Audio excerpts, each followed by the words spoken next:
Gold, trusted gold buyers. మీరు తాకట్టు పెట్టిన బంగారాన్ని విడిపించి ఈ రోజు ఉన్న మార్కెట్ ధరకు కొనబడను.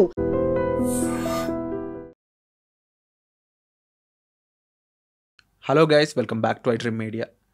మీలో ఎంతమందికి తెలుసు, ఇండియాలోనే కాదు ప్రపంచం మొత్తం మీద కూడా బ్రెస్ట్ క్యాన్సర్ అనే దానికి కారణం వల్లే ఎక్కువ మంది అమ్మాయిలు చనిపోతున్నారు అనేది. అండ్ ఈ బ్రెస్ట్ క్యాన్సర్ అనేది ఈ మధ్యకాలంలో దాదాపుగా 80% మెంబర్స్కి రీచ్ అవుతుంది అని చెప్పేసి. అయితే prevention is better than cure అనే విధంగా దీని ఎర్లీ స్టేజెస్లో మనం తెలుసుకొని డాక్టర్ని అప్రోచ్ అయితే దీన్ని చాలా వరకు ప్రివెంట్ చేయొచ్చు. అంతేకాకుండా ఈ బ్రెస్ట్ క్యాన్సర్ మీద రకరకాల అపోహలు అయితే ఉన్నాయి. అంటే జనరల్గా క్యాన్సర్ సెల్స్ ఉన్నాయి అన్నప్పుడు ఫాస్టింగ్ చేస్తే ఆ క్యాన్సర్ సెల్స్ని తినేస్తుంది బాడీ అన్నట్టు, ఇలా రకరకాల అపోహలు పెట్టుకొని ఓన్ డెసిషన్ తీసుకొని మనకి మనమే నష్టం చేసుకుంటూ ఉన్నాం. ఇలాంటి ఎన్నో విషయాల మీద మనకి ఈరోజు అవేర్నెస్ ఇవ్వబోతున్నారు డాక్టర్ రమ్య గారు ఫ్రమ్ కిమ్స్ హాస్పిటల్ కొండాపూర్ నుంచి, బ్రెస్ట్ క్యాన్సర్ స్పెషలిస్ట్. మ్యామ్తో మాట్లాడదాం, చాలా విషయాలు తెలుసుకుందాం. ఈ పాడ్కాస్ట్ చివరి వరకు చూడండి. Hi ma'am. Hi Virat. So breast cancer అనగానే ఇంకా ముందుకు వెళ్ళినట్లయితే ఈ క్యాన్సర్ అనేది ఒక ట్యూమర్ రూపంలో ఉంటుంది. ఆ ట్యూమర్ పెరిగి పెరిగి క్యాన్సర్ అవుతుంది అని అంటూ ఉంటారు కదా. అసలు ఈ ట్యూమర్ అంటే ఏంటి, ఆ ట్యూమర్ ఎందుకు పుడుతుంది, అది హోల్ బాడీ మొత్తాన్ని ఎలా ఇంపాక్ట్ చేస్తుంది అది? సో మన body is made up of tissues. అంటే మనకు రకరకాల అవయవాలు ఉన్నాయి, వాటిలో టిష్యూస్ ఉన్నాయి, టిష్యూస్లో కణాలు ఉన్నాయి. సో బేసిక్ బిల్డింగ్ బ్లాక్ మన బాడీలో కణాలు, సెల్స్ అంటాం ఇంగ్లీష్లో. సో ఈ సెల్స్ అన్నవి నార్మల్గా ఒక కంట్రోల్డ్ గ్రోత్ ప్యాటర్న్లో ఉండాలి. సో వాటి న్యాచురల్ ఏజింగ్ ప్రాసెస్ ఉంటుంది. కొన్నిటికి ఏజ్ అంటే లాంగ్ లైఫ్ ఉంటుంది, కొన్ని ఫ్రీక్వెంట్గా రీప్లేస్ అవుతూ ఉంటాయి. సో కొన్నిసార్లు ఏమవుతుందంటే ఈ సెల్స్ ఆ ప్రోగ్రామింగ్ నుంచి బయటకు వస్తాయి. అప్పుడు దే ఓవర్ గ్రో.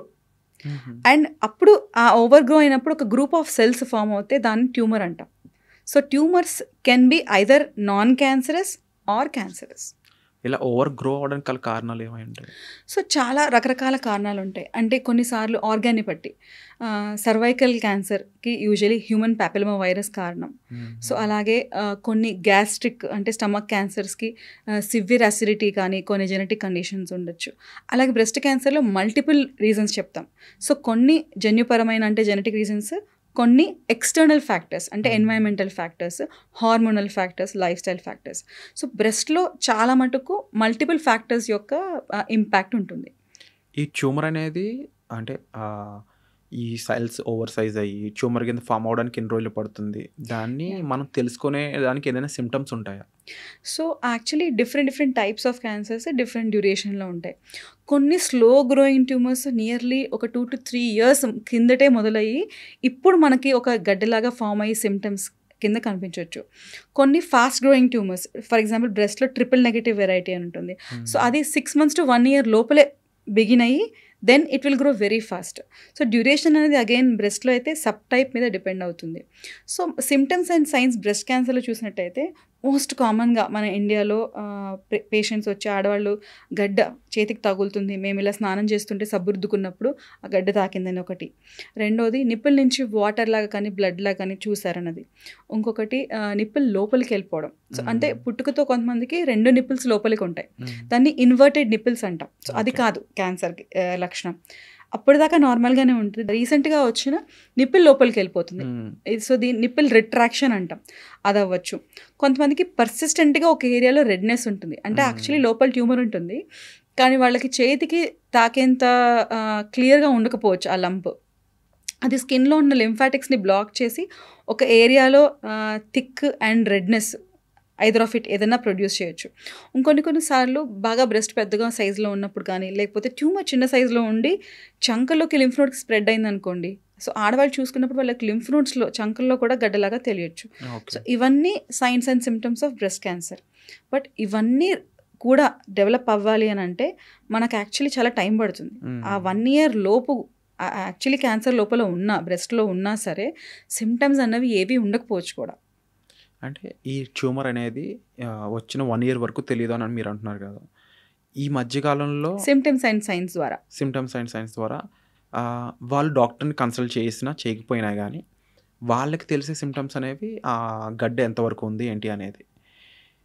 ఈ విషయం పక్కన పెడితే ఈ ట్యూమర్ అనేది ఈ దశలో బాడీలో ఏ ఆర్గాన్స్ని ఇంపాక్ట్ చేయడానికి ఎక్కువ స్కోప్ ఉంటుంది. న్యూరాన్స్ మైండ్కి సంబంధించిన విషయాలను ఏమైనా ఇంపాక్ట్ చేయడానికి ఎక్కువ స్కోప్ ఉంటుందా? సో యాక్చువల్లీ బాడీలో ఎలా గ్రో అవుతుంది అనేది అగైన్ బ్రెస్ట్లో మనకి సబ్ టైప్ మీద డిపెండ్ అవుతుంది. Even triple negative variety even 5 millimeters ఉన్నా సరే చంకలో ఉన్న లింఫ్ నోడ్స్కి స్ప్రెడ్ అవ్వచ్చు. వెరీ రేర్లీ ఒక సెంటీమీటర్ 1.5 centimeter ఉన్న ట్యూమర్స్ అదర్ బాడీ పార్ట్స్కి వెళ్ళొచ్చు. బట్ జనరలీ ఏంటంటే ట్యూమర్ సైజ్ పెరిగే కొద్దీ ఒక 3-4 centimeters దాటిన తర్వాత అగ్రెసివ్ సబ్ టైప్ అయితే కనుక అప్పుడు అదర్ బాడీ పార్ట్స్కి వెళ్తుంది. సో న్యూరాన్స్ని స్పెసిఫిక్గా అఫెక్ట్ చేస్తుందనంటే ఒకవేళ బ్రెయిన్కి స్ప్రెడ్ అవుతే అప్పుడు డెఫినెట్గా మనకి బ్రెయిన్ రిలేటెడ్ సిమ్టమ్స్ వస్తాయి. బట్ స్పెసిఫిక్గా మీరు అంటే పేషెంట్కి ఇంకేమన్నా సిమ్టమ్స్ తెలుస్తాయా ఈ బ్రెస్ట్లో సిమ్టమ్స్ కాకుండా వాళ్ళకి ఏదైనా అవేర్నెస్ వస్తుందని అది అడుగుతున్నారు. అలా అయితే కనుక ఏది తెలియదు. సో మనకు అలా తెలియదు కాబట్టే సిమ్టమ్స్ అండ్ సైన్స్ లేకున్నా సరే ఇయర్లీ వన్స్ స్కాన్ చేసి చెక్ చేయించుకోవాలి. ప్రతి ఒక్కరూ కామన్గా ఈ టెస్ట్ చేయించుకోవాలి. అయితే ఈ ట్యూమర్ ఏదైతే ఉందో ఇది ఓవర్ గ్రోన్ సెల్స్ అని మీరు అంటూ ఉన్నారు కదా, ఈ సెల్స్ అనేవి మిగిలిన బ్లడ్ సెల్స్ని కానీ లేకపోతే అసలు ఈ సెల్స్ ఎలా బతుకుంటాయి? జనరల్గా డెడ్ సెల్స్ కాదు ఇవి, వెరీ మచ్ అలైవ్ సెల్స్ అని మీరు ఒకసారి ఇవి బ్లడ్ సెల్స్ని కానీ వాటితో ఎలా ఇంటరాక్ట్ అవుతూ ఉంటాయి అండ్ హ్యూమన్ బాడీలో అక్కడ ఉన్న ప్లేస్ నుంచి అది తన ఓవర్ పవర్ ఎలా చూపిస్తూ ఉంటుంది? సో మనకి నేను ఇందాక మీకు మనం మాట్లాడుకుంటున్నప్పుడు చెప్పాను. సో సెల్స్ అన్నవి చాలా ప్రోగ్రామింగ్ ఫాలో అవుతూ ఉంటాయి normal body cells. So tumour అన్న వర్డ్ కన్నా మనం క్యాన్సర్ అన్న వర్డ్ వాడదాం, ఎందుకంటే ట్యూమర్ బినైన్ నాన్ క్యాన్సరస్ అవ్వచ్చు, క్యాన్సరస్ కూడా అవ్వచ్చు. సో నేను స్పెసిఫిక్గా చెప్పేది ఏంటంటే క్యాన్సర్ గురించి. క్యాన్సర్, సో క్యాన్సర్లో ఆ సెల్స్ ఫస్ట్ కెపాసిటీ ఏమొస్తుందంటే వాటికి అవి ప్రోగ్రామింగ్ అంటే న్యాచురల్ ప్రోగ్రామింగ్. ఒకవేళ అవి అవుట్ ఆఫ్ కంట్రోల్ గ్రోత్ ఎక్కువ అవుతున్నాయి అంటే బాడీ వాటిని న్యాచురల్ డెత్ మెకానిజం అపోప్టోసిస్ అంటాం దానిలోకి తీసుకెళ్ళడానికి ట్రై చేస్తుంది. బట్ ఈ సెల్స్ ఏంటంటే because of some genetic mutations ఆ సెల్ లోపల ఉన్న DNA కొన్ని చేంజెస్ మార్పుల వల్ల అది ఆ న్యాచురల్ డెత్ మెకానిజంని ఎస్కేప్ అవుతుంది. So escaping apoptosis first thing. రెండోది ఏంటంటే అది తన ఓన్ న్యాచురల్ గ్రోత్ సిగ్నల్స్ని తయారు చేసుకోగలుగుతారు. కొన్ని tumours they can manufacture or they can get support from growth signals అవంతట అవే. ఇమ్యూనిటీ మన body immunity suppress growth signals suppress చేద్దాం అనుకుంటే వాటిని కూడా ఎస్కేప్ అయ్యి ఓవర్కమ్ చేస్తుంది. సో ట్యూమర్ తన ఓన్ బ్లడ్ సప్లై కూడా ఇండ్యూస్ చేసుకుంటుంది, నియో యాంజియోజెనసిస్ అంటాం. ఇది ఎలా పాసిబుల్ అవుతుంది? సో అగైన్ ఆ జన్యుపరమైన మార్పులు, సో రకరకాల జీన్స్ ఉంటాయి మన every cell of the body. So coding అనేది సేమ్ ఉంటుంది. సపోజ్ ఒక ఎక్స్ మ్యూటేషన్ బ్రెస్ట్ గ్లాండ్ సెల్లో వస్తే బ్రెస్ట్ క్యాన్సర్ వస్తుంది. అదే ఎక్స్ మ్యూటేషన్ ఒవేరియన్ సెల్లో వస్తే బ్రెస్ట్ క్యాన్సర్ రాదు. అక్కడ వేరే అక్కడేమీ రాకపోవచ్చు కూడా. సో మన హోల్ బాడీలో ఉన్న సెల్స్ అన్నిట్లోనూ సేమ్ DNA ప్రోగ్రామింగ్ ఉంటుంది, జీన్స్ సేమ్ ఉంటాయి. సో బ్రెస్ట్ గ్లాండ్ సెల్స్లో గ్రోత్ కి ఇండ్యూస్ చేసే ఏ రిలేటెడ్ జీన్స్ ఉంటాయో వాటిల్లో కనుక మార్పు వస్తే ఇలాంటి పాసిబిలిటీస్ ఉంటాయి. సో ఇవే కాకుండా క్యాన్సర్ సెల్స్ ఏంటంటే ఒక చోట నుంచి అంటే మనకి వేలు ఊడిపోవట్లేదు, ఇక్కడే అతుక్కునుంది అంతే కదా. సో ఎలా? Because cell binding, cell to cell adhesion అంటాం, cell to cell adhesion molecules. ఒక సెల్ ఇంకో సెల్కి అతుక్కుని అలాగే ఉండాలి. సో ఇవేంటంటే అక్కడి నుంచి డిస్కోహెసివ్ అంటే ఒక సెల్ ఇంకో సెల్కి అతుక్కునే ఆ నేచర్ని కూడా అవి ఓవర్కమ్ చేసి ఒక చోటి నుంచి బ్లడ్లో కానీ లింఫాటిక్స్లో కానీ చేరి అక్కడి నుంచి వేరే ఆర్గన్స్కి వెళ్ళి అక్కడ మళ్ళీ సర్వైవ్ అవుతాయి. అక్కడ వాటికి కావాల్సిన నెసరీ ఎన్వైరన్మెంట్ క్రియేట్ చేసుకుని అక్కడ సర్వైవ్ అవుతాయి. హ్యూమన్ బాడీ పనిచేసే న్యాచురల్ సిస్టమ్ని పాడు చేస్తుంది, ఆ సిస్టమ్ని బ్రేక్ చేస్తుందని చెప్పొచ్చా? అంటే ఈవెన్చువల్లీ అవుతుంది. బట్ అవేంటంటే న్యాచురల్ కంట్రోల్స్ అన్నిటిని they escape and they go out of control, grow out of control and spread to other parts. Not only అది స్ప్రెడ్ అవ్వడమే కాకుండా సపోజ్ లంగ్కి వెళ్ళింది అనుకోండి, ఆ లంగ్లో కూడా సర్వైవ్ అవుతాయి క్యాన్సర్ సెల్స్. ఓకే, మనం అదే కనుక natural normal breast gland tissue తీసుకెళ్ళి లంగ్లో పెడితే అక్కడ గ్లాండ్ టిష్యూ సర్వైవ్ అవ్వదు. కానీ ఈ క్యాన్సర్ సెల్స్ అవంతటా అవే దే హ్యావ్ దట్ కెపాసిటీ అక్కడికి వెళ్ళి వాటి ఓన్ గ్రోత్ సిగ్నల్స్ వాటి ఓన్ బ్లడ్ సప్లై క్రియేట్ చేసుకుని అక్కడ సర్వైవ్ అవుతాయి. మనం ఎందుకు భయపడుతున్నాం అసలు క్యాన్సర్ అంటే? బికాస్ ఒక చోటి నుంచి ఇంకో చోటికి స్ప్రెడ్ అయ్యి అక్కడ కూడా గ్రో అయ్యి అల్టిమేట్లీ మన అదర్ ఆర్గాన్స్ని టేక్ ఓవర్ చేసి షట్ డౌన్ చేసే నేచర్ క్యాన్సర్కి ఉంటుంది కదా. So that is the difference cancer సెల్స్కి. అంటే ఈ క్యాన్సర్ సెల్ మన బాడీలో వేరే ఆర్గాన్ దగ్గర కూడా బ్రతకగలిగే అంటే అక్కడ ఆ సిస్టమ్ దానికి ఎలా ఏర్పడుతుంది? ఇది బియాండ్ సైన్స్ అడుగుతున్నానా లేకపోతే దీనికి సంబంధించిన reasoning? It's very much part of science. ఆ కెపాసిటీ వచ్చేదే జెనెటిక్ మ్యూటేషన్స్ వల్ల. ఓకే. అంటే నేను ఇందాక చెప్పాను కదా, కొన్ని జీన్స్ ఉన్నాయి మనకి. సో గ్రోత్ జీన్స్ ఇంతే గ్రోత్ అవ్వాలి అని ఒక ప్రోగ్రామింగ్ ఉంటుంది. ఈ సెల్స్లో ఈ చేతి వేళ్ళు ఆ ఇన్హిబిషన్ అంటే మనకి ఏదైతే కంట్రోల్ ఉంటుందో ఆ కంట్రోల్ని అవి ఎస్కేప్ అవుతాయి because of genetic mutations. So ఆ సెల్లో ఆ మ్యూటేషన్ ఎందుకు వచ్చింది అని అంటే అగైన్ మల్టిపుల్ ఫ్యాక్టర్స్.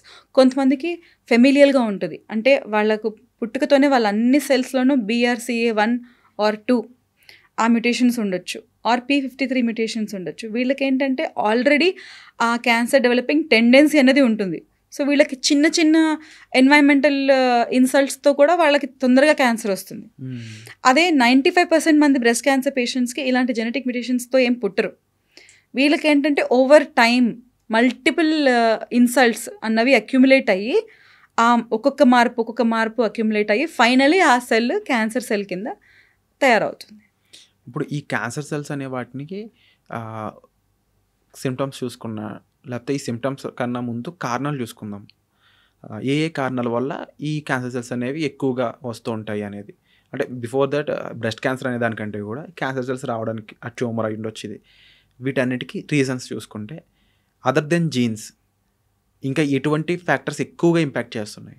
సో కామన్గా అన్ని క్యాన్సర్స్ని మనం చూసినట్టయితే ఈ మధ్య కాలంలో బాగా ఎఫెక్ట్ అవుతుంది ఏంటంటే life style factors. Sedentary life అంటే మనం ఒకప్పుడు బాగా ఫిజికలీ యాక్టివ్ ఉండేవాళ్ళం, అండ్ రైట్ నౌ వెయిట్ అన్నది కరెక్ట్గా ఉన్నా సరే ఫిజికలీ యాక్టివ్గా లేని వాళ్ళకి. So that is one thing. Obesity and overweight. So these are common factors. Alcoholism, smoking, especially for breast cancer. Hormonal factors ఏంటంటే అగైన్ నేను ఇందాక చెప్పాను కదా, బ్రెస్ట్ టిష్యూ అన్నది హార్మోనల్లీ రెస్పాన్సివ్ టిష్యూ. అంటే మన ఆడవాళ్ళకి పీరియడ్స్ స్టార్ట్ అయినప్పటి నుంచి పీరియడ్స్ ఎండ్ అయ్యే వరకు ప్రతి మంత్ సైకిల్లో హార్మోన్స్ పైకి కిందికి అవుతూ ఉంటాయి కదా. సో ఎలాగైతే యూట్రస్ ప్రెగ్నెన్సీకి ప్రిపేర్ అయ్యి ప్రెగ్నెన్సీ రాకపోతే ఆ ఎండోమెట్రియం షెడ్ అయిపోతుంది కదా పీరియడ్స్ రూపంలో. సో అలానే ఈవెన్ బ్రెస్ట్ కూడా ఎవ్రీ మంత్ పీరియడ్ స్టార్ట్ అయినప్పటి నుంచి ప్రెగ్నెన్సీకి ప్రిపేర్ అవుతుంది. ప్రెగ్నెన్సీ రాకపోతే ఆ మార్పులు ఏవైతే ఉన్నాయో రివర్స్ అయిపోతాయి. సో అలాంటి మార్పులు బ్రెస్ట్ టిష్యూలో కూడా ఎవ్రీ మంత్ జరుగుతాయి. సో మనకు తెలిసిందే కదా, మెన్స్ట్రువల్ సైకిల్లో 2 phases ఉంటాయి. So follicular phase and luteal phase. So follicular ఫేజ్లో మనం ఒకవేళ బ్రెస్ట్ని మైక్రోస్కోప్లో చూసి లూటియల్ ఫేజ్లో మైక్రోస్కోప్లో చూస్తే డిఫరెంట్గా కనిపిస్తాయి. ఓకే. సో అలా that means hormones effect breast tissue మీద కూడా very much there.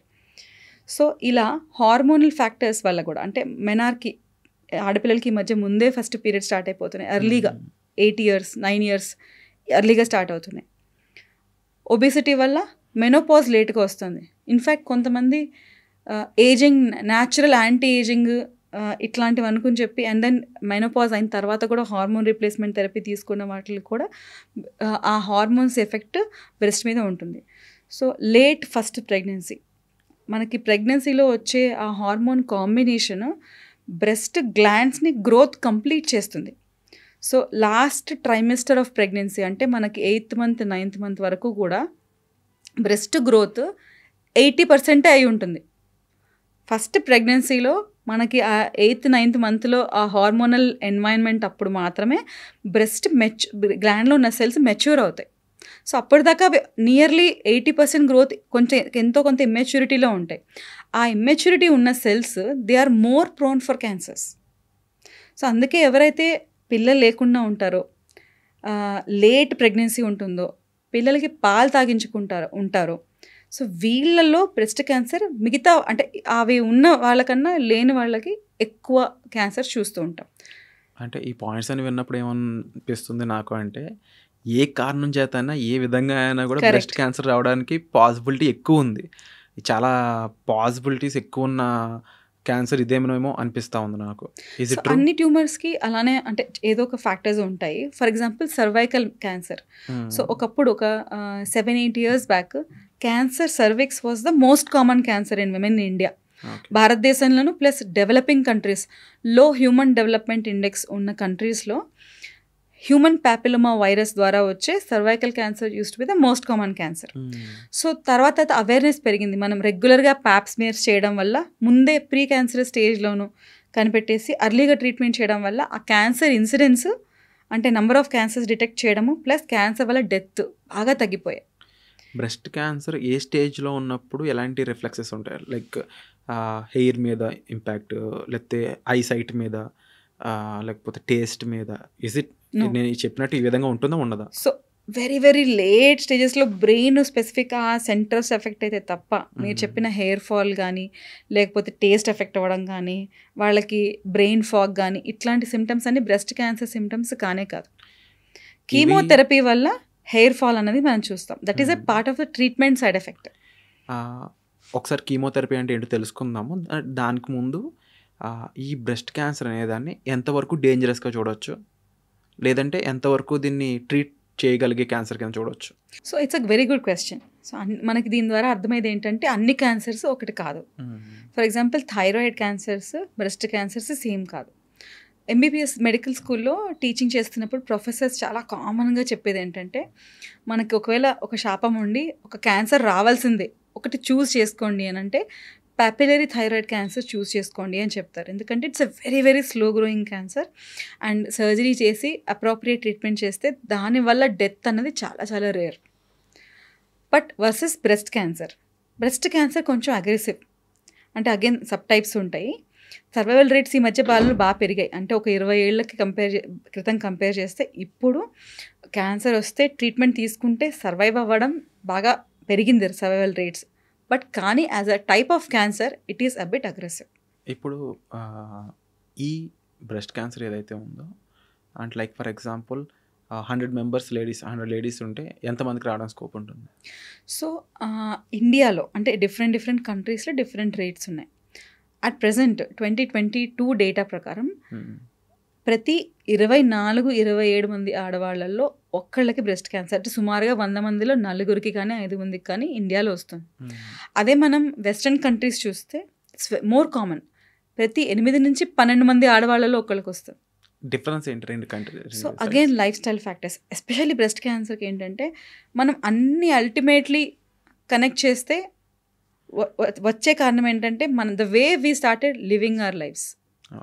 Sedentary lifestyle అనొచ్చు, లేకపోతే ఒబేసిటీ అనొచ్చు, హార్మోనల్ ఫ్యాక్టర్స్. అగైన్ నేను ఇందాక చెప్పినట్టు పిల్లలు పీరియడ్ స్టార్ట్ అవ్వడం, మెనార్కీ ఎర్లీ అయింది కూడా అగైన్ వీటి వల్లే. మెనోపాజ్ లేట్గా అవ్వడం కూడా ఒబేసిటీ వల్లనే. అండ్ అగైన్ నేను ఇందాక హార్మోన్ రీప్లేస్మెంట్ థెరపీ అని చెప్పాను. సో అదేంటంటే కొంతమందికి మాత్రమే మనకి మెనోపాజ్ అయిన తర్వాత సివియర్ హాట్ ఫ్లాషెస్, అంటే కొంతమందికి బాగా ఒళ్ళు వేడెక్కినట్టు కొన్ని సిమ్టమ్స్ వస్తాయి, మెనోపాజ్ సిమ్టమ్స్. సెలెక్టివ్గా అలాంటి వాళ్ళకి మాత్రమే హార్మోన్ రీప్లేస్మెంట్ థెరపీ ప్రిస్క్రైబ్ చేస్తే బెటర్. బట్ ఒకప్పుడు ఏంటంటే ఒక 10 years బ్యాక్ చాలామందికి కామన్గా ఈవెన్ మైల్డ్ సిమ్టమ్స్ ఉన్న మెనోపాజ్ సిమ్టమ్స్ ఉన్నా సరే they use to prescribe hormone replacement therapy in western countries, awareness ఎక్కువ ఉండడం వల్ల. బట్ ఉమెన్స్ హెల్త్ ఇనిషియేటివ్ అని ఒక 16,000 మంది ఆడవాళ్ళల్లో ఒక ప్రాపర్ ర్యాండమైజ్డ్ కంట్రోల్ ట్రయల్ చేసిన తర్వాత మనకు తెలిసింది ఏంటంటే మోర్ దాన్ 5 years ఇలా ఎక్కువ హార్మోన్ రీప్లేస్మెంట్ థెరపీ తీసుకున్న వాళ్ళకి తీసుకొని వాళ్ళకి కంపేర్ చేస్తే డెఫినెట్గా తీసుకున్న వాళ్ళకి బ్రెస్ట్ క్యాన్సర్ రేట్స్ పెరిగాయి. Again that comes under life style and everything ultimately is somehow Poynting towards మనందరి మైండ్ సెట్, మనందరి life style, environment has changed. So but అంటే ఇంకా ప్రూవ్ అవ్వలేదు. బట్ లాట్ ఆఫ్ మనకి బాడీలో ఏదైనా మార్పు రావాలంటే ఐదర్ మనం బాడీలో ఎంటర్ అవ్వడం ఆర్ ఎక్స్పోజర్, మన ఎన్వైర్న్మెంట్ ఎక్స్పోజర్, ఇంతే కదా. మన చేంజ్ అయ్యేది ఫుడ్, వాటర్, ఎయిర్. కాకపోతే మనం ఎక్స్పోజ్ అయ్యే రేడియేషన్. సో ఇవి కాకుండా ఇంకేం ఎఫెక్ట్ చేస్తాయి మనల్ని? సమ్ చేంజెస్ అఫ్కోర్స్ చాలా సైంటిఫిక్ స్టడీస్ ఇంకా జరుగుతూ ఉన్నాయి. అంటే పెస్టిసైడ్స్ అవ్వచ్చు, ఈస్ట్రోజన్ లాంటి కెమికల్స్ మన ఎన్వైర్న్మెంట్లో పెరిగిపోయాయి. ఫర్ ఎగ్జాంపుల్ కాస్మెటిక్స్ ఉన్నాయి. సో కాస్మెటిక్స్లో పారాబెన్స్ అని మనం వాటిని ప్రిజర్వేటివ్స్ లాగా వాడాలి. సో ఆ ప్రిజర్వేటివ్స్ లాగా వాడితే ఆ మాలిక్యూల్స్ అవి మన ఈస్ట్రోజన్ మాలిక్యూల్కి సిమిలర్గా ఉండి బ్రెస్ట్ని స్టిమ్యులేట్ చేస్తున్నాయి. మనం ఇందాక ఏమనుకున్నాం, హార్మోన్స్ ఎఫెక్ట్ బ్రెస్ట్ టిష్యూ మీద ఉంటుంది అనుకున్నాం. ఈ మాలిక్యూల్స్ ఏంటి, ఈస్ట్రోజన్ లాగా బ్రెస్ట్ టిష్యూని ఎఫెక్ట్ చేస్తున్నాయి. వాటిని గ్జీనో ఈస్ట్రోజన్స్ అంటాం. అంటే those which are not in our body but behave like female hormones. Xeno అంటే from outside our body. So అంటే వినే కొద్దీ ఏమనిపిస్తుంది అంటే any kind of factor in any world can impact breast cancer అనేటట్టే ఉంది. అంటే కర్ణుడి చావుకి 100 కారణాలు అన్నట్టుగానే ఉంది మన తెలుగులో చెప్పాలి అంటే. But end of the day ఇంకొక అవేర్నెస్ క్వశ్చన్ ఏంటి అంటే, యాజ్ ఏ డాక్టర్గా మీరు ఏం చెప్తారు? ఏ ఏజ్ నుంచి ఈ బ్రెస్ట్ క్యాన్సర్ మీద చెకప్ అయి ఉండొచ్చు, అవేర్నెస్ పాయింట్స్ తీసుకోవడం అయి ఉండొచ్చు చేయాలంటారు? So ideally in ideal world 18 years age నుంచి ప్రతి ఆడవాళ్ళు మగవాళ్ళు అందరూ, నాట్ ఓన్లీ విమెన్, ఈవెన్ మగవాళ్ళలో ప్రతి 100 బ్రెస్ట్ క్యాన్సర్లో 1 మేల్ అయి ఉండొచ్చు. సో ఫస్ట్ పాయింట్ ఏంటి అంటే మగవాళ్ళకి కూడా బ్రెస్ట్ క్యాన్సర్ వస్తుంది. 100% రావచ్చు. But uncommon. అంటే 100 బ్రెస్ట్ క్యాన్సర్ పేషెంట్స్ తీసుకున్నామంటే 99 or 98 would be women, 1 or 2 maximum would be males. So వాళ్ళు కూడా గడ్డ తగలడం కానీ అది దే కెన్ గడ్డ తగలడం అండ్ దెన్ నిప్పులు లోపలికి వెళ్ళిపోవడం. మెన్లో బ్రెస్ట్ టిష్యూ ఎక్కువ ఉండదు కాబట్టి లంప్ ఈజీగా తగలొచ్చు. And at the same time ఎక్కువ బ్రెస్ట్ టిష్యూ లేదు కాబట్టి స్ప్రెడ్ కూడా ఫాస్ట్గా, చంకలో లింఫ్ నోడ్స్కి స్ప్రెడ్ కూడా ఫాస్ట్గా అవుతుంది. So after 18 years every man and women breast cancer గురించి అవేర్నెస్ అయితే ఉండాలి డెఫినెట్గా. అబ్బాయిల్లో కేసెస్ రేర్గా ఉన్నా కానీ స్ప్రెడ్ చాలా ఫాస్ట్గా ఉంటుంది, తొందరగా అవుతుంది.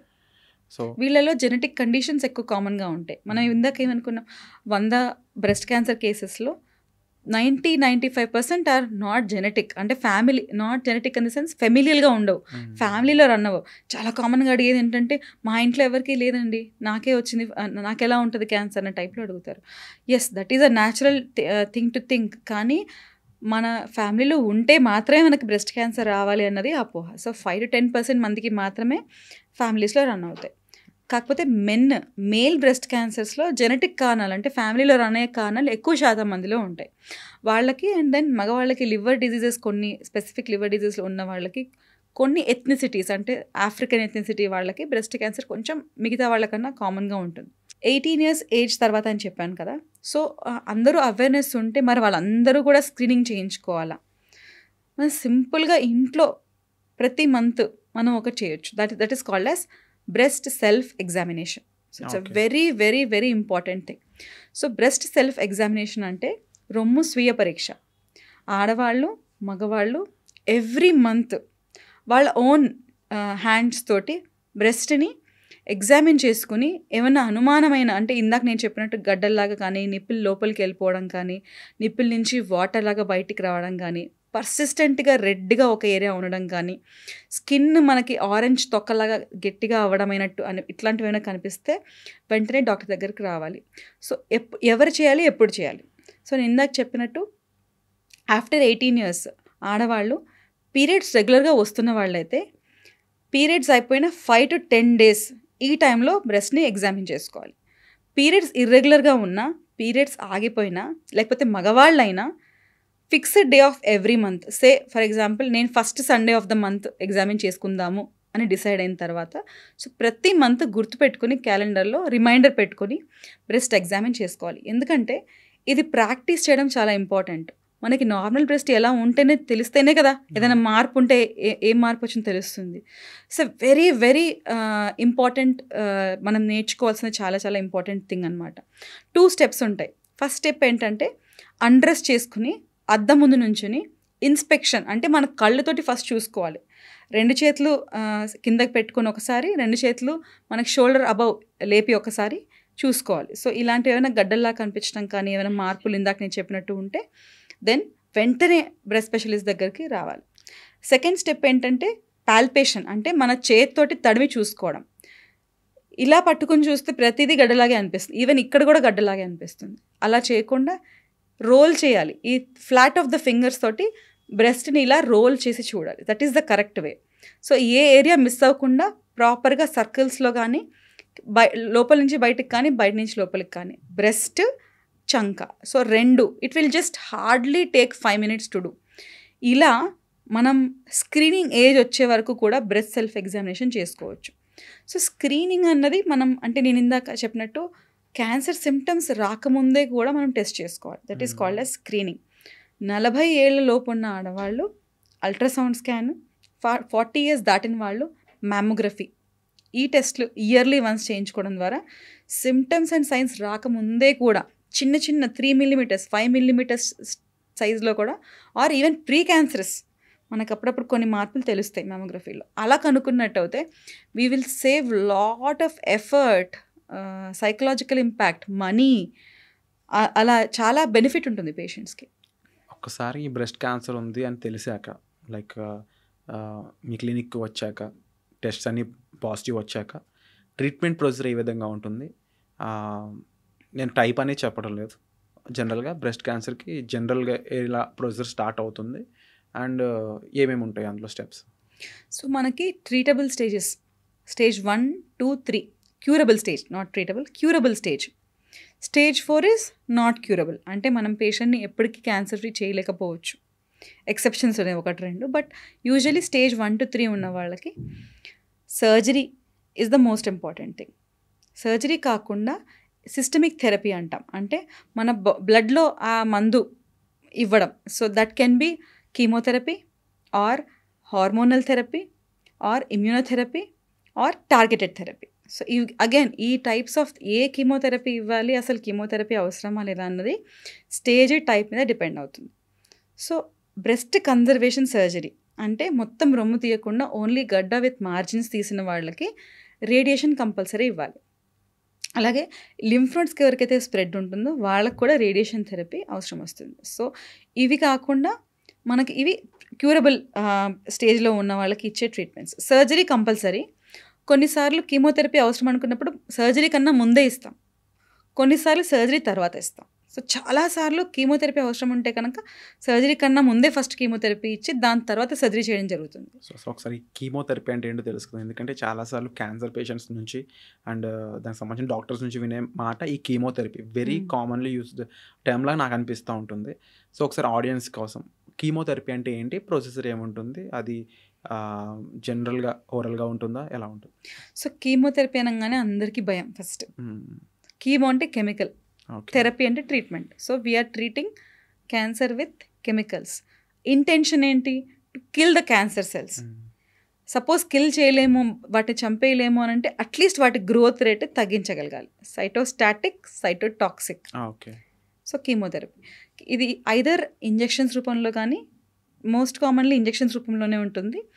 స్టేజ్ 4లో ఉన్న వాళ్ళకి కొన్నిసార్లు ట్యాబ్లెట్స్ రూపంలో ఇవ్వడం జరుగుతుంది. సో ఇంజెక్షన్స్ ఇచ్చినప్పుడు మనం డైరెక్ట్గా మనం వెయిన్స్లో ఆ కీమోథెరపీ డ్రగ్ ఇంజెక్ట్ చేస్తాం కదా. సో అవి బాడీలో ఉన్న ప్రతి ఆర్గన్లో ఎక్కడెక్కడైతే క్యాన్సర్ సెల్స్ ఉన్నాయో వాటిని చంపేయడానికి మనం ఇచ్చే మెడిసిన్స్ అన్నమాట. సో మనకు సపోజ్ బ్యాక్టీరియల్ ఫీవర్ వచ్చింది అనుకోండి, బ్యాక్టీరియా వల్ల ఇన్ఫెక్షన్ వచ్చి ఫీవర్ వచ్చింది. సో మనం ఒక యాంటీబయాటిక్ స్టార్ట్ చేస్తాం. యాంటీబయోటిక్ అంటే బ్యాక్టీరియాకి అగెన్స్ట్గా వర్క్ చేసేది. సో మనకి యాంటీబయాటిక్ వర్క్ అవుతుందంటే మనకి ఏం తెలియాలి బాడీలో? Better feeling better. Suppose fever ఉందంటే ఫీవర్ తగ్గాలి కదా. సో సపోజ్ తగ్గట్లేదు అంటే మనం ఏం చేస్తాం? యాంటీబయాటిక్ చేంజ్ చేస్తాం. సేమ్ థింగ్ క్యాన్సర్ సెల్స్ కూడా పలానా సబ్ టైప్, పలానా స్టేజ్ని బట్టి ఈ పర్టికులర్ కీమోథెరపీ రెజిమెన్ అన్నది ఉంటుంది.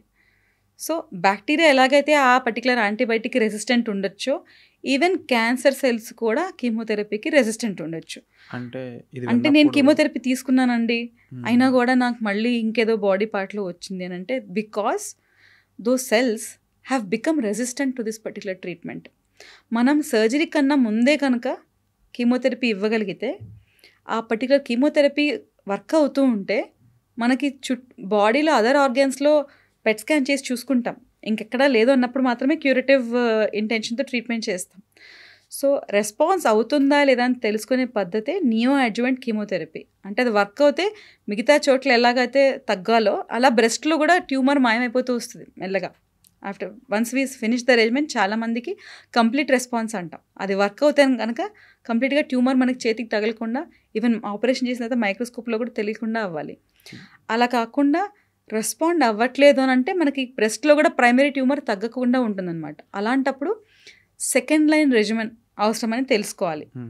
ఆర్ వెంటనే కీమోథెరపీ వర్క్ అవ్వట్లేదు కాబట్టి ఇమీడియట్గా సర్జరీ చేసి దాన్ని తీసేయాల్సి ఉంటుంది. అంటే ఇప్పుడు ఇదంతా కూడా క్లినికల్ ట్రయల్ లాగా నాకు అనిపిస్తుంది. ఎందుకు అంటే ఎవ్రీ పేషెంట్కి అది డిఫర్ అవుతూ ఉంది. అగైన్ కీమోథెరపీలో కూడా టెస్ట్ చేసి అది వర్క్ అవుతుందా అవ్వట్లేదా, అంటే ఇప్పుడు ఒక ఫీవర్ వచ్చింది, బాడీ హీట్ అవుతూ ఉంటుంది, క్రోసిన్ వేసుకున్నారు, కూల్ అయింది, కామ్ అయింది బాడీ, ఇట్లా కాకుండా మనం కీమోథెరపీలో మీరు ఇంజెక్షన్ అనొచ్చు, లేకపోతే ఇచ్చాక అది వర్క్ అవుతుందో లేదో కూడా ఇండివిజువల్గా మీరు తెలుసుకోవాల్సి యాక్చువల్లీ ఉంటుంది. అడిగిన క్వశ్చన్ చాలా రెలవెంట్.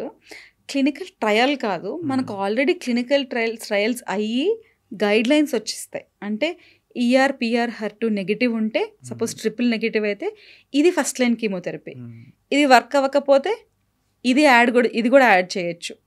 సపోజ్ ఇంత Ki-67 ఇండెక్స్ ఉంటే మనకి పలానా ప్లాటినం కాంపౌండ్స్ కూడా వర్క్ అవుతాయి, ఈ ఏజ్ ఉంటే వర్క్ అవుతాయి అని మనకు ఆల్రెడీ క్లినికల్ ట్రయల్స్ అయ్యి గైడ్ లైన్స్లో వచ్చిన తర్వాతనే ఆ ట్రీట్మెంట్ పేషెంట్స్కి ఇవ్వడం జరుగుతుంది.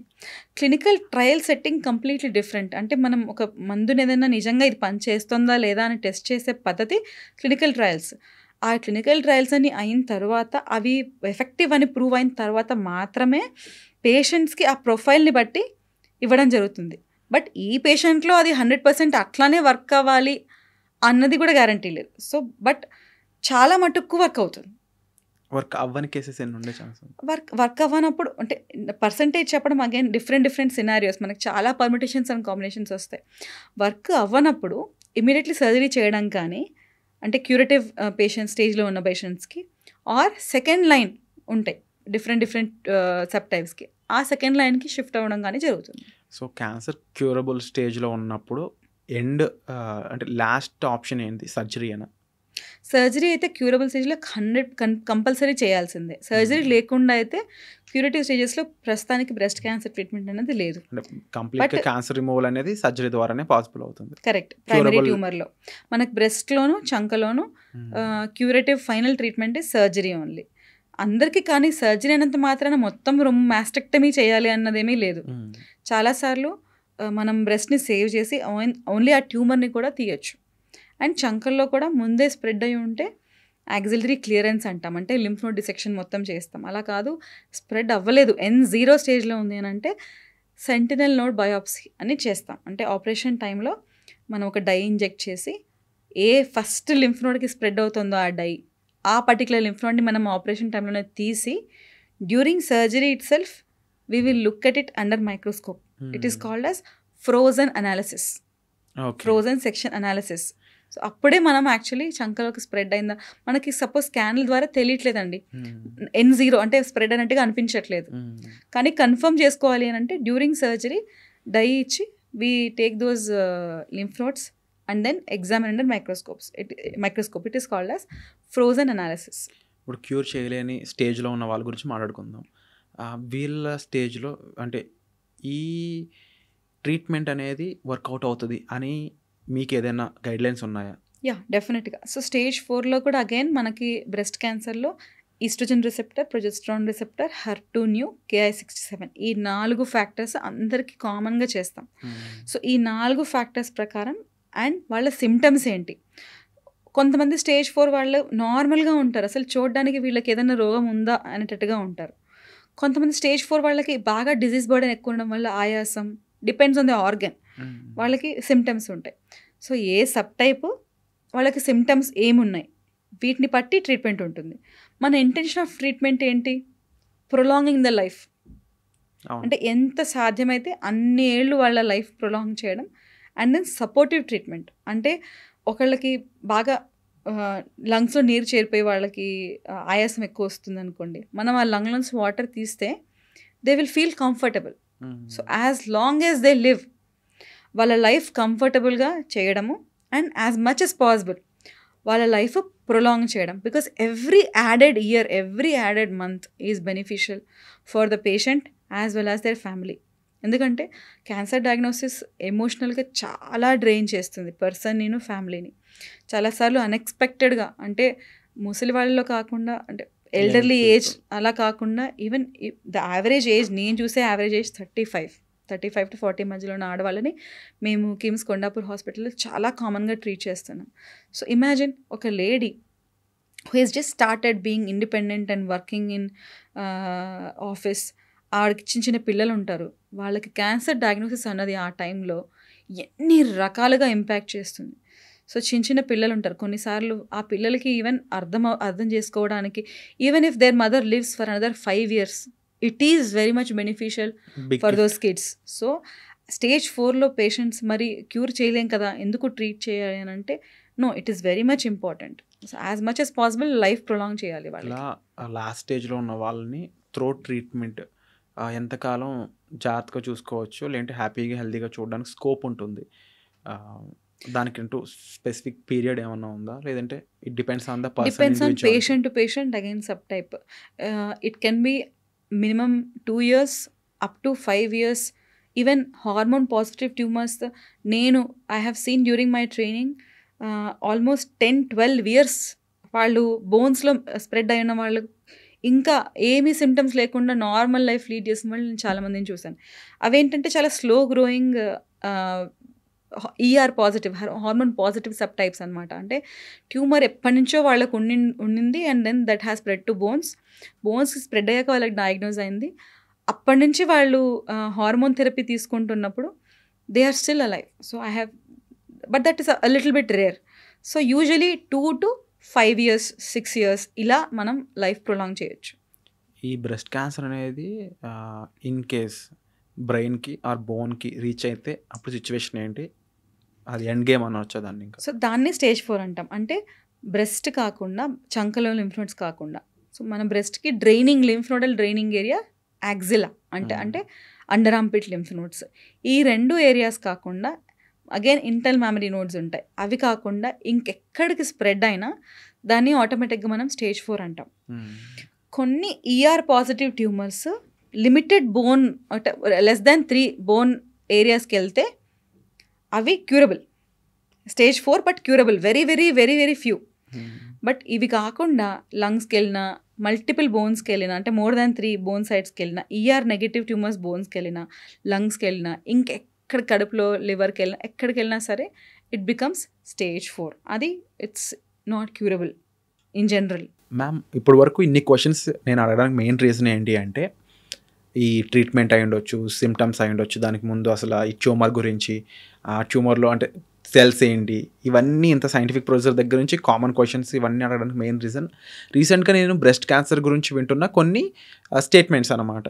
ఏంటి అంటే, బ్రెస్ట్ క్యాన్సర్ సంబంధించి నేను ఇంటర్మీడియట్ ఫాస్టింగ్ చేసి తగ్గించుకున్నాను, ఫాస్టింగ్ చేస్తే క్యాన్సర్ సెల్స్ని కూడా తినేస్తుంది బాడీ, ఇలాంటి స్టేట్మెంట్స్ ఉన్నప్పుడు మరి డాక్టర్స్ ఏంటి బ్రెస్ట్ క్యాన్సర్ గురించి ఎంత అవేర్నెస్ ఎందుకు క్రియేట్ చేస్తానని డౌట్ వచ్చింది. దానివల్లే దీంట్లో ఉన్న సైన్స్ ఏంటి, ప్రొసీజర్ ఏంటి, హ్యూమన్ ఎనాటమీ ఎలా ఉంటుంది, ఇవన్నీ తెలుసుకున్నాం. బట్ మీరు చెప్పండి, ఇప్పుడు ఈ స్టేట్మెంట్ మీకు ఎలా అనిపిస్తుంది? ఇంటర్మీడియట్ ఫాస్టింగ్తో బ్రెస్ట్ క్యాన్సర్ పోతుందా? సో మనందరం మనుషులం. సో ఒక పర్సన్ సాఫ్ట్వేర్ చదువుకుని, అంటే ఆ పర్టికులర్ కంప్యూటర్ సైన్స్ చదువుకుని హీఈస్ డూయింగ్ సాఫ్ట్వేర్ ఇంజనీర్గా తన వర్క్ చేస్తున్నారు. అలా డాక్టర్స్ ఏంటంటే they have studied the scientific data, అంటే మనకు ప్రాపర్గా tested medicines. So breast cancer ఒకప్పుడు if you see like 50-60 years back breast cancer వస్తే ఓవరీస్ తీసేస్తే వర్క్ అవుతుంది అని they found out. Okay, ovaries తీసేస్తే ఎందుకు కొన్ని ట్యూమర్స్లో వర్క్ అవుతుంది, కొన్ని ట్యూమర్స్లో వర్క్ అవ్వట్లేదు. అలా ఇన్క్విజిటివ్గా స్టార్ట్ అయ్యి, ఓకే ఓవరీ నుంచి హార్మోన్స్ వస్తున్నాయి, హార్మోన్స్ వల్ల బ్రెస్ట్ క్యాన్సర్ పెరుగుతుంది, అండ్ దెన్ వీటి వల్ల అని ప్రాపర్గా ట్రయల్ సెట్టింగ్స్లో సైంటిఫిక్ స్టడీస్ ప్రూవ్ చేస్తే then it comes into guide lines.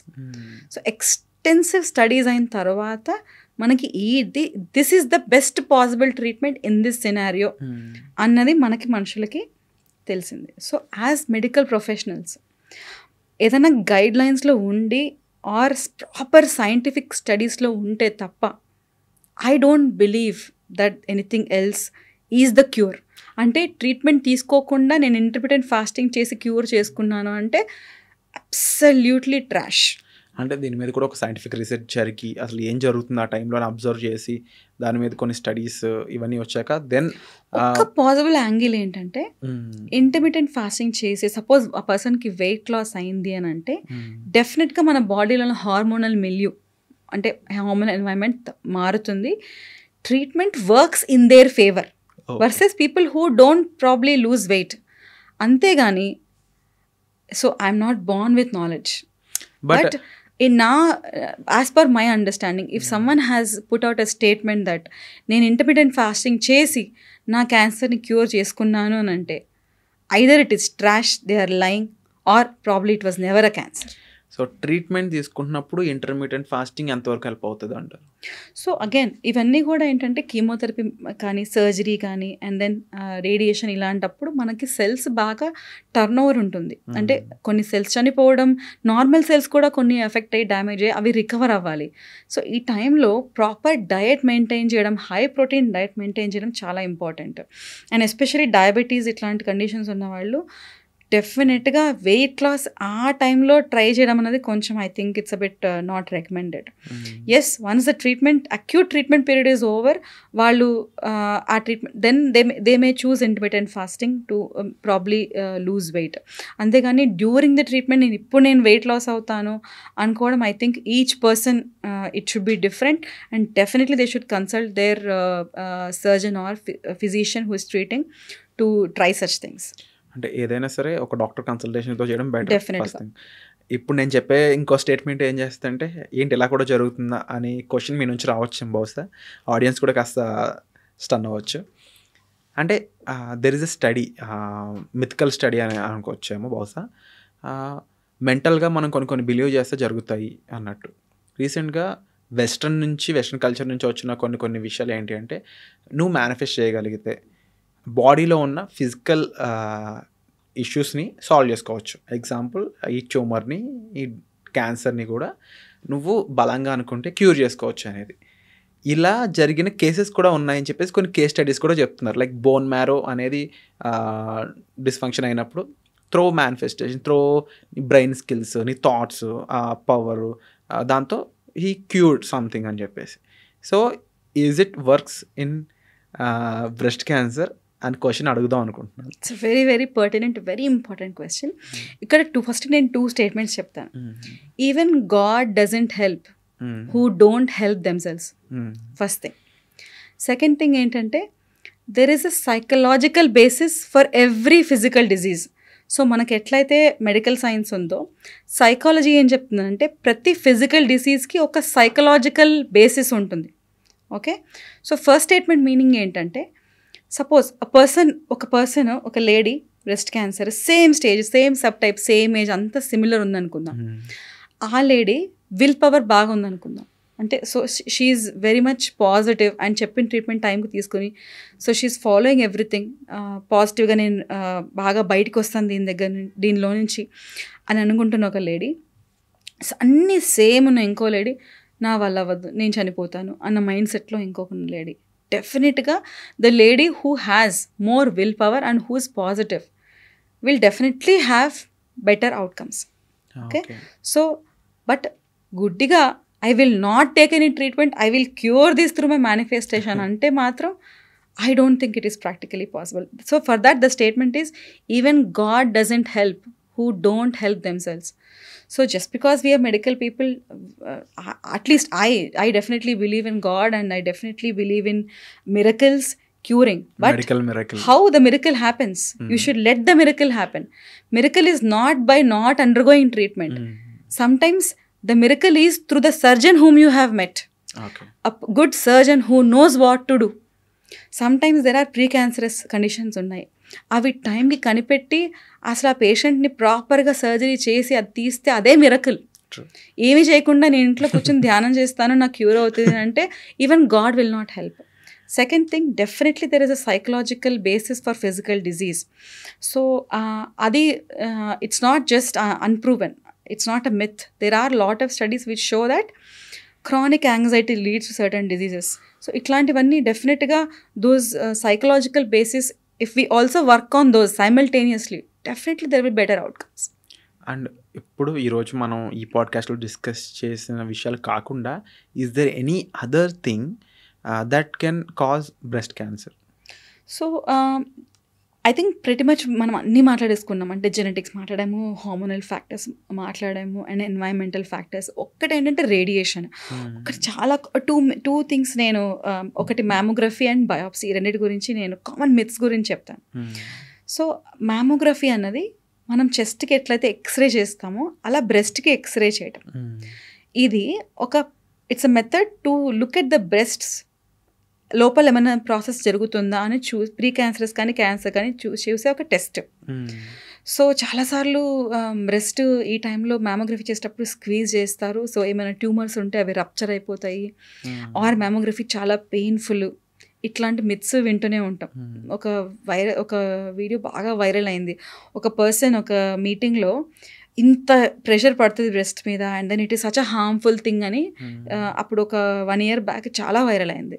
It's an absolute myth. Breast is a 3-dimensional organ. దాన్ని 2D ఇమేజ్లో పెట్టడానికి or for that matter 3D imaging రావాలన్నా సరే mild compression, so proper trained technician ఉంటే mammography is definitely not painful. First thing. ఇంకోటి ఏంటంటే mammography x-ray కదా, so ఈ రేడియేషన్ వల్లనే బ్రెస్ట్ క్యాన్సర్ వస్తుంది అన్నది. సో 10,000 ఎక్స్రేస్ మ్యామోగ్రఫీస్ మనం చేస్తే ఒక పర్సన్కి 10,000 సపోజ్ 10,000 పీపుల్కి times mammography has been done. So పర్సన్కి 10,000 మ్యామోగ్రఫీస్ ఎప్పుడు అయ్యే ఛాన్సే లేదు. Definitely for every 10,000 mammographies done suppose yearly once చేస్తే ది అట్రిబ్యూటబుల్ రిస్క్ అంటాం, అంటే the amount of cancer that can be attributed because of the radiation of mammography is hardly 9 to maximum people have seen it is up to 20-30%. అంతే. అది కూడా 10,000 మ్యామోగ్రఫీస్లో 9 to 10, that to little bit of the risk is attributed to the radiation because of mammography. కానీ benefit ఎంత? సుమారుగా 1,000 to 1,500 breast cancer detect చేసాం. అంతమందిని చనిపోకుండా వాళ్ళకి కాపాడగలిగిన టెస్ట్ అది మ్యామోగ్రఫీ. సో ఇది other then this one, biopsy అనే దాని గురించి ఎక్కువ వింటూ ఉంటాము. అండ్ చాలామంది బయోప్సీ గురించి మాట్లాడినప్పుడు చాలా ఎమోషనల్ అయిపోతూ ఉంటారు. బయోప్సీ అనగానే cancer. Same biopsy in layman's అంటే non medical people's minds biopsy ఎప్పుడు చేస్తారు అని అంటే ఇది క్యాన్సర్ అని అనుమానం ఉంటే మాత్రమే చేస్తారు. Again that is a myth. మనకి క్యాన్సర్ అయినా, బినైన్ ఫైబ్రో అడినోమా అంటే నాన్ క్యాన్సరస్ ఫైబ్రో అడినోమా అయినా, ఫిల్లోయిడ్స్ ట్యూమర్ అయినా సరే మనం బయోప్సీ ద్వారానే అది ఎటువంటిది అని 100% చెప్పగలుగుతాం. సో క్లినికల్ హిస్టరీ ఎగ్జామినేషన్ అంటే మనం వాళ్ళని క్వశ్చన్స్ అడగడం, ఎన్ని రోజుల నుంచి ఉంది, ఏంటి, చేతికి ఎలా తాగుతుంది దాన్ని బట్టి, ప్లస్ అల్ట్రాసౌండ్ మ్యామోగ్రఫీని బట్టి, ఎంఆర్ఐని బట్టి ఇది క్యాన్సర్ అవ్వచ్చు అవ్వకపోవచ్చు అని సుమారుగా ఒక 90-95% వరకు చెప్పగలుగుతాం. 100% ఇది ఏంటి అని చెప్పాలి అని అంటే బయోప్సీ చేయాల్సిందే. సో ఈవెన్ నాన్ క్యాన్సరస్ పీపుల్కి కూడా బయోప్సీ అన్నది చేస్తాం. కానీ ఇంకొకటి ఏంటంటే ఓవర్ మెనీ డెకేడ్స్ ఈ మిత్ మాత్రం అసలు మన ఎస్పెషల్లీ ఇండియన్ బ్రెయిన్స్లో నుంచి కల్చరల్గా వెళ్ళలేదు.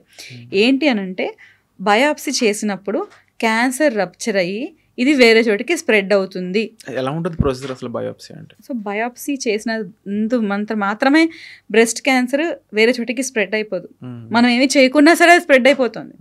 And biopsy is the only way to confirm whether it is cancer or not and what type of cancer it is. So biopsy అంటే ఏంటంటే మనం ఆ గడ్డలో నుంచి ముక్కలు తీయడం, అంటే small bits. Surgical procedure no it's non surgical. బేసిక్గా ఒక చిన్న 5 mm ఇన్సిషన్ ఇచ్చి ఆఫీస్లోనే చేస్తాం. అంటే అల్ట్రాసౌండ్ రూమ్లో కానీ, చిన్నగా ఉంటే అల్ట్రాసౌండ్ స్కాన్ గైడెడ్ దాని ద్వారా కానీ, బాగా పెద్దగా ఉంటే బ్లైండ్గా కూడా చేయొచ్చు. ఒక 5 mm లోకల్ అనస్థీసియా ఇచ్చి 5 mm చిన్న కట్టించి బయోప్సీ గన్స్ ఉంటాయి, ఆ గన్ తోటి చిన్న బిట్స్ తీసేస్తే వితిన్ 3 days ఆ స్కిన్ ఏరియా మనకి హీల్ అవ్వడం స్టార్ట్ అయిపోతుంది. ఆ బిట్స్ అన్నవి మైక్రోస్కోప్లో చూస్తే మనకు అది ఎటువంటిది అన్న విషయం తెలుస్తుంది. సో బయోప్సీ వల్ల క్యాన్సర్ స్ప్రెడ్ అవుతుంది అన్నది మిత్. బయోప్సీ చేయకుండా మనం అసలు ప్రూవ్ చేయలేం. మెయిన్ పాయింట్ కొన్ని ఇంటర్వ్యూస్ చూసినప్పుడు నాకు అనిపించేది ఏంటంటే బయోప్సీ అనగానే చాలా ఎమోషనల్ అవ్వడం వాళ్ళు.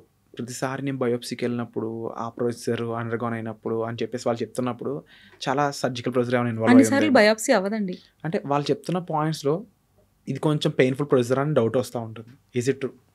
నో, బ్రెస్ట్ బయోప్సీ అన్నది అన్లెస్ కొన్ని రేర్ సిచ్యువేషన్స్లో స్కిన్ ఇన్ఫిల్ట్రేషన్ ఉన్నా, మజిల్ ఇన్ఫిల్ట్రేషన్ ఉన్నా అప్పుడు రేర్గా కొంతమందికి పెయిన్ రావచ్చు. కానీ బయోప్సీ ప్రొసీజర్లో అదర్వైజ్ ఇట్స్ మనం లోకల్ అనస్థీసియా, స్కిన్ సెన్సేషన్ ఉంటుంది, స్కిన్ సెన్సేషన్ బ్లాక్ చేయడానికి లోకల్ అనస్థీసియా, అక్కడే మత్తుమంది ఇవ్వడం స్కిన్ దగ్గర, and then only cut is made and then అక్కడి నుంచి బయాప్సీ తీస్తాం. బ్రెస్ట్ లోపల ఇట్ ఈస్ నాట్ మనకి సొమాటిక్ సెన్సేషన్ అనేది ఉండదు. సో అన్లెస్ మజిల్కి అతుక్కుపోయి ఆర్ స్కిన్కి బాగా అతుక్కుపోయి ఉండి అది కదిలినప్పుడు పెయిన్ వస్తే తప్ప బయాప్సీ చేయడం వల్ల పెయిన్ అనేది 90-95% మందికి పెయిన్ రాదు. ఓకే. సో ఓవరాల్గా బ్రెస్ట్ క్యాన్సర్ మీద అవేర్నెస్ పాయింట్స్ అనేవి చాలామందికి రీచ్ అవుతున్నాయి ఇప్పుడు. అండ్ ఇక్కడ మెయిన్గా ఓవరాల్ ప్లాట్ మొత్తం ఏంటి అంటే దీని మీద అవేర్నెస్ వెళ్ళి ప్రతి ఒక్కరు కూడా వీళ్ళనంత వరకు హ్యాపీ సేఫ్ లైఫ్ లివ్ చేయాలనేది. సో ఈ పాడ్కాస్ట్ ఫైనల్ స్టేట్మెంట్గా ఆడియన్స్కి ఏం చెప్తారు, ముఖ్యంగా ఉమెన్కి? సో బీ బ్రెస్ట్ అవేర్ అంటాను. అంటే ఏంటంటే బ్రెస్ట్లో ఏం డిసీజ్ వస్తాయి, బ్రెస్ట్ క్యాన్సర్ సిమ్టమ్స్ ఏంటి, స్క్రీనింగ్ ఎప్పుడు చేసుకోవాలి, ఈ అవేర్నెస్ అన్నది నన్ను అడిగితే స్కూల్ కరిక్యులంలోనే పెట్టేసేయాలి. Because it's become so common. ఎలాగైతే మనం డయాబెటీస్ గురించి ఈవెన్ పిల్లలకు కూడా ఈ మధ్య చాలామంది తెలుసు, డయాబెటీస్ గురించి, బీపీ గురించి, హార్ట్ ప్రాబ్లమ్స్ గురించి, హార్ట్ అటాక్ గురించి ఎలాగైతే మనం ఫ్రీగా మాట్లాడుకోగలుగుతున్నామో బ్రెస్ట్ ప్రాబ్లమ్స్ గురించి కూడా అంతే ఎక్స్టెన్సివ్గా అంతే ఫ్రీగా మాట్లాడగలగాలి. I think if kids start being aware of cancers, especially women being aware of breast cancer, I think then we can save ourselves from this breast cancer. One more thing is early detection saves lives. So ఎంత త్వరగా మనం దీన్ని కనిపెట్టగలిగితే అంత మనకు benefit ఉంటుంది. So it's very very important to detect these cancers in a very early stage. And thank you so much ma'am to creating for ఒక better సొసైటీకి సంబంధించి మీరు వర్క్ చేస్తూ ఉన్నారు. అండ్ డెఫినెట్లీ మీరున్న ఫీల్డ్ అలాంటిది, దాని థీమ్ అలాంటిది. And we are proud of you. Thank you. And thank you so much. Thank you. Sir, one life lesson what medicine has taught you. Whatever you can do without expecting. But I really believe మన positive attitude ఉంటేనే మనం ఏదైనా సాధించగలం. గట్ని మనం కరెక్ట్గా deal చేసినట్లయితే అది మనకి పాజిటివ్ హార్మోన్స్ని రిలీజ్ చేస్తుంది. షుగర్ వచ్చిన వాళ్ళ పరిస్థితి ఏంటి? పొట్ట దగ్గర పెరిగితే దాన్ని ఆండ్రాయిడ్ అంటారు, ఆండ్రాయిడ్ ఫోన్ కదా. అసలు థాట్స్ ఎందుకు వస్తాయి? బ్రెయిన్ డెడ్ అంటే దానికి ప్రపంచం అంతా కూడా కొన్ని నిర్దిష్టమైనటువంటి లక్షణాలు. మానసికంగా ధైర్యంగా ఉంటే క్యాన్సర్ జయించవచ్చు. You are a doctor for a cause, sir. అంతే. వాళ్ళకి వచ్చిన ఆదాయం కాకుండా ఫ్రీ సర్వీస్ ఎంతమందికో చేస్తుంది.